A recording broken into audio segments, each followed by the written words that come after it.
নমস্কার বন্ধুরা, আবারও চলে আসছি নতুন একটা রেসিপি নিয়ে। ফিশ কারি রেসিপি রাজকীয় স্বাদে। তো রেসিপিটা স্কিপ না করে দেখতে থাকো বন্ধুরা। রাজকীয় স্বাদে ফিশ রেসিপি আজকে তোমাদের সাথে শেয়ার করতে চলেছি। দিয়ে দেব স্বাদ মতো নুন, হাফ চা চামচ গোলমরিচ গুঁড়ো, হাফ চা চামচ সরষের তেল। এই তেলটা দেওয়ার একটাই কারণ, নুন আর গোলমরিচটা ভালো করে মাছের সাথে মিশে যাবে। এখন বন্ধুরা মাছটাকে 5 মিনিটের জন্য এই নুন গোলমরিচ তেল দিয়ে ভালো করে মাখিয়ে রেখে দেব। আর রেসিপিটা দেখতে থাকো। মাছটা ম্যারিনেট হতে হতে দিয়ে দেব কড়াইতে সরষের তেল। তেলটা গরম হওয়ার সাথে সাথেই দিয়ে দেব 1 চামচ বাটার।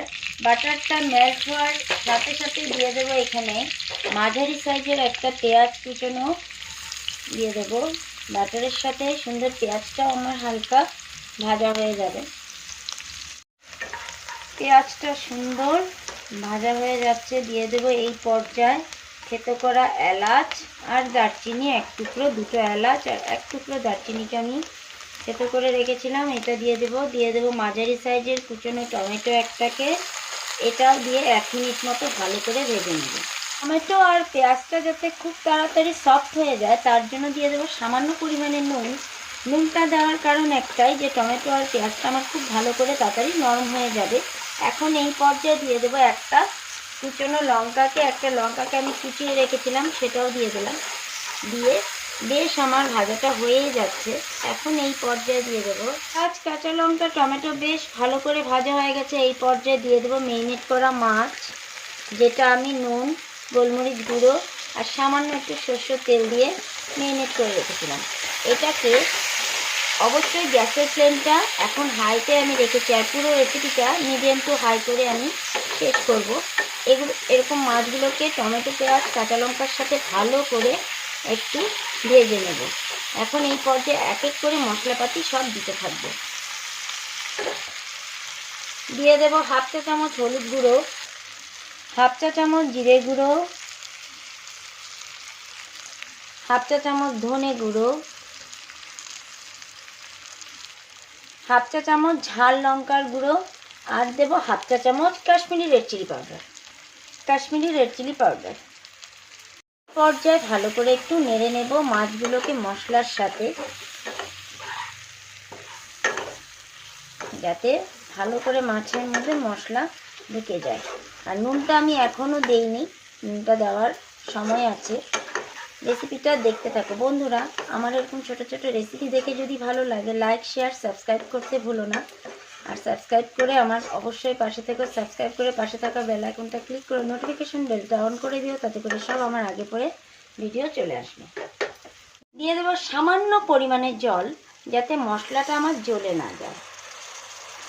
দিয়ে একটু আলতো হাতে নেড়ে চেড়ে দেবো।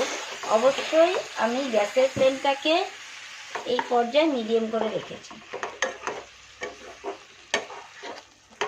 দিয়ে দেব ক্যাপসিকাম কয়েক টুকরা, দিয়ে আরেকটু নাড়বো, যাতে বন্ধুরা এই ক্যাপসিকাম দিলে ক্যাপসিকামের গন্ধটা খুব সুন্দর লাগে এই মাছের রেসিপিটার মধ্যে। এখন বেশ আমার মশলাটা মোটামুটি কষানো হয়ে যাচ্ছে। এখন এই পর্যায়ে দিয়ে দেবো কাজু বাটা। দিয়েছিলাম 5-6টা কাজুকে আমি বেটে রেখেছিলাম, এটাকে দিয়ে 1 মিনিট মতন মশলার সাথে ভালো করে কষিয়ে নেব।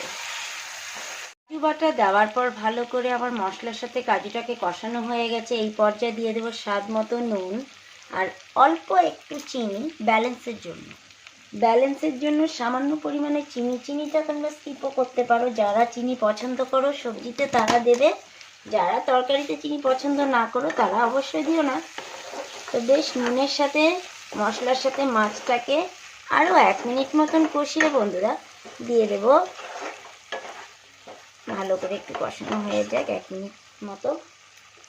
মশলার সাথে মাছটাকে আমার ভালো করে কষানো হয়ে গেছে বন্ধুরা। এখন এই পর্যায়ে আমি দিয়ে দেব গ্রেভির জন্য জল। আর যেহেতু আমি কাজু বাদাম যে পাত্রে রেখেছিলাম বেটে, সেই পাত্রটাই ধোয়া আমি জলটা দিয়ে দিলাম। এখন এটাকে 1 মিনিট গ্যাসের ফ্লেমটাকে হাই করে ফুটতে দেব। 1 মিনিট মতন ভালো করে ঝোলটা সুন্দর আমার ফুটে গেছে। এখন এই পর্যায়ে দিয়ে দেব 1 চা চামচ কাসুরি মেথি। কাসুরি মেথি দিয়ে এবার গ্যাসের ফ্লেমটাকে মিডিয়াম করে আমি মাছটাকে ঢেকে দেব।